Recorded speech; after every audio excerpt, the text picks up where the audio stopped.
Welcome to the Explainer. Today, we are setting up the absolute ultimate matchup between two undisputed heavyweights of the digital disguise world. We're talking mobile proxies versus residential proxies. Look, if you're doing any kind of serious automation, web scraping, or online research, you already know this is a choice you absolutely have to get right. Pick the wrong disguise and boom, instant bans, blocked accounts, and just hours of wasted effort. So let's get right into it. But first, why do we even need a proxy in the first place? It's kind of the universal challenge in the data game, right? We're all out there trying to do real, important digital work, collecting competitive data, testing ad campaigns, managing a bunch of accounts. But we just keep hitting walls. IP bans, those CAPTCHAs that take literally 10 minutes to solve, aggressive geographic blocks locking us out. You just need a rock-solid way to stay completely anonymous and keep things running smoothly, without tripping every security alarm on the target site. So here's our quick roadmap for this explainer. First, we'll look at the proxy problem. Then we'll meet mobile proxies, go inside residential proxies, put them in a head-to-head matchup, and finally, figure out how to choose your winner. Let's start with Section 1, the proxy problem. At its core, a proxy simply makes your online activity look like it's coming from a real, breathing person, and not some automated bot. And let's be honest, anti-bot systems today, they're getting incredibly, ridiculously smart. They're analyzing digital fingerprints, they're monitoring request rates, just hunting for anything artificial. So think of a proxy as your digital stand-in. It intercepts your web requests, routes them through a totally different connection, and makes you look like an everyday internet user, browsing from, say, a local coffee shop, rather than a heavy script running on a data center server. And this disguise is absolutely critical for high-stakes tasks. Think about scraping data at an enterprise scale, or running social media automation across dozens of profiles, verifying international ad placements, or pulling local SEO data. All of these require making hundreds, maybe thousands of rapid-fire requests in seconds. Doing that manually? Humanly impossible. But without a protective proxy layer, websites spot that inhuman speed instantly, flag your connection, and, well, you're completely dead in the water before you even grab your first dataset. Moving on to Section 2, meet mobile proxies. So, what exactly is a mobile proxy? Basically, these proxies use real IP addresses sourced directly from major mobile carriers. We're talking the massive networks you use every day: Verizon, T-Mobile, Vodafone. When you run your automation through one of these, your traffic gets routed through genuine 3G, 4G, or 5G cell connections. To a website security bouncer, you aren't a server in an Amazon warehouse. You're just some guy waiting for a bus, casually scrolling on a smartphone. The massive advantage here really boils down to one word: trust. Because cell towers naturally share IP addresses, sometimes grouping hundreds of actual real people under a single mobile IP, websites just inherently trust them. Plus, you get this extremely high rotation where IPs change constantly. It's almost like having a getaway car that perfectly swaps its license plates every few minutes. The result? A near zero ban rate.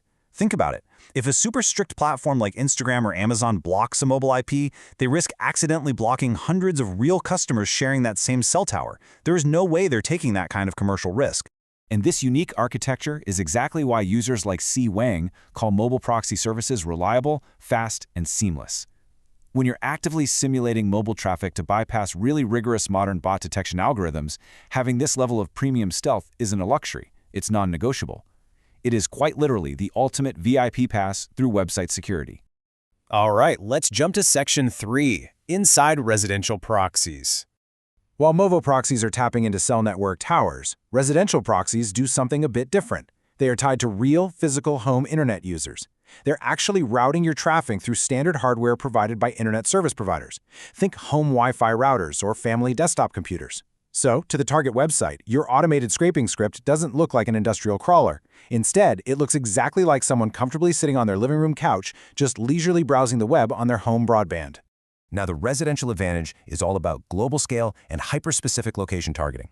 With these, you can tap into IPs from over 140 different countries, and it gets incredibly granular.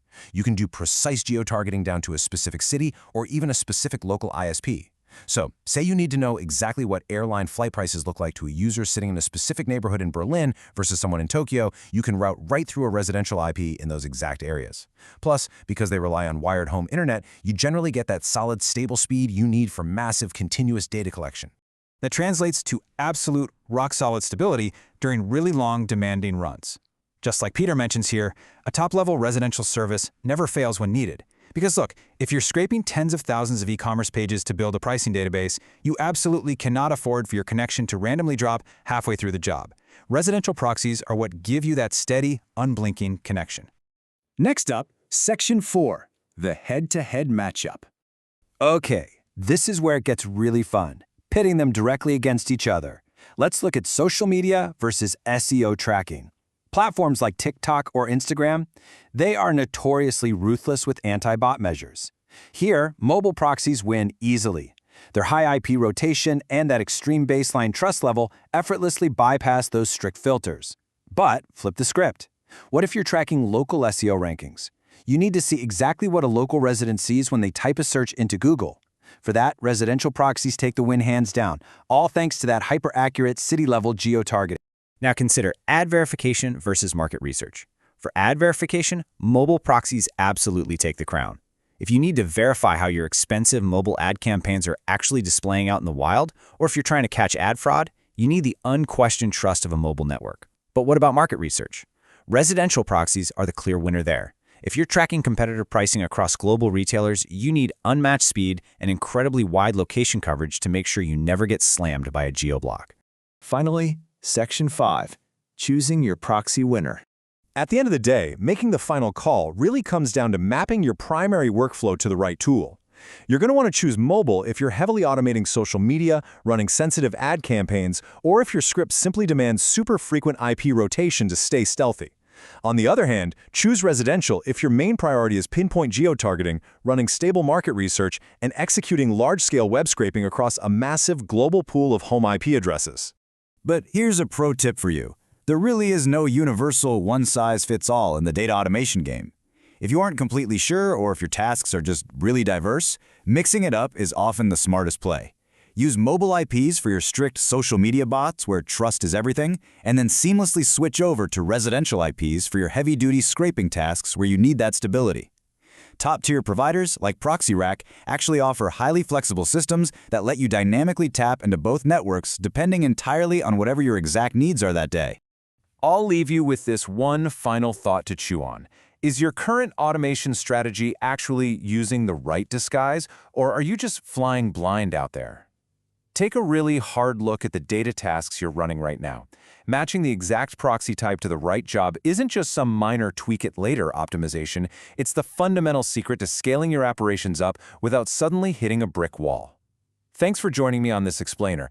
Keep learning, keep building, and I will catch you next time.